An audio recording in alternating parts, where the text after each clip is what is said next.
art according sa iya, although arin siya sa ato na watch list, kagdugay na nato ni na target, ang iya items from Muntinlupa nga nag-abot diri, hindi lang nato mahambal pangalan, but kilala nato ng personalidad sinate, kinagligad, siyempre man nato iba-ibas, galing nakalumpat lang, pagkabalo nga pulis ng pusher buyer.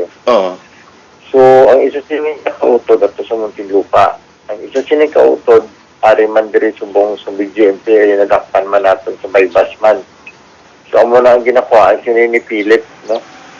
Nga amo na ginapadalaan sa utod dyan from Muntinlupa, kag ini na consignment basis niya.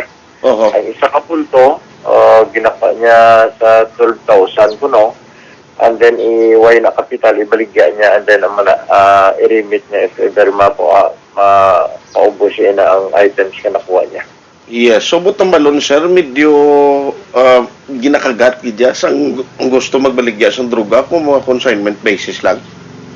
Yes, amo na subong ang atong problema at kay daw ka madaligid maganyat, no? May mga pusher user naton, kay ang pusher user naton para ma-maintain man nila ilang bisyo, at the same time wala capital kulba lang.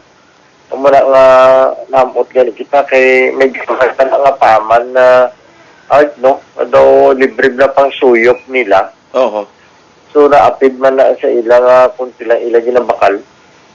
So muna na silang kusubong nga daw kadamo nagisang kapaganyat nga magbaligya while nga ang ibang ginasuyop man nila, while abot ng pautang may paman pa. Mhm.